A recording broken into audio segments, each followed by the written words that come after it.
కరీంనగర్లో ఓ ప్రైవేట్ ఆసుపత్రిలో దారుణం జరిగింది. జగిత్యాల జిల్లాకు చెందిన యువతిపై ఆ ఆసుపత్రిలో పనిచేసే యువకుడు మత్తుమందు ఇచ్చి లైంగిక దాడికి పాల్పడినట్లు ఆరోపణలు వచ్చాయి. ఈ ఘటనపై యువతి తండ్రి ఫిర్యాదు మేరకు పోలీసులు కేసు నమోదు చేసుకుని విచారణ చేపట్టారు. విషయం తెలిసిన సామాజిక కార్యకర్తలు, డివైఎఫ్ఐ నాయకులు ఆసుపత్రిని మూసివేయాలని డిమాండ్ చేస్తూ నిరసన తెలిపారు. ఈ ఘటనపై పూర్తి స్థాయిలో విచారణ జరిపి బాధ్యులపై కఠిన చర్యలు తీసుకుంటామని ఆయన హామీ ఇచ్చారు.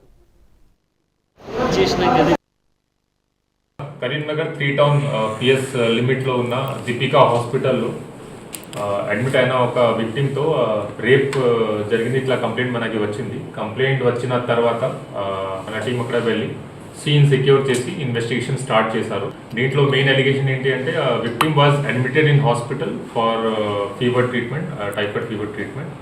Then accused, who is a operation theatre technician in the same hospital, he came in the early morning hours and he injected some medicine, and because of it the victim became unconscious aina tarvata he has committed sexual assault itla allegation and complaint is there.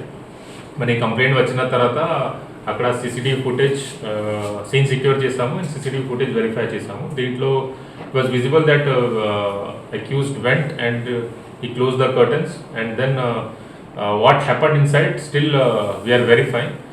And apart from this other circumstantial evidences related to this case we are collecting. Meanwhile medical examination of victim has been done and ఒకసారి FSL report వచ్చిన తర్వాత we can comment on the medical side evidence also. ఇప్పటివరకు victim has been given proper treatment and counseling has been done. Accused కి ఇంకా మేము details and evidence collect చేస్తున్నాము. పూర్తిగా details దీని రిలేటెడ్ ఒకసారి మొత్తం ఎవిడెన్స్ కలెక్ట్ అయిన తర్వాత అండ్ అక్యూజ్ అరెస్ట్ అయిన తర్వాత పూర్తిగా డీటెయిల్స్ అప్పుడు మేము ఇస్తాము.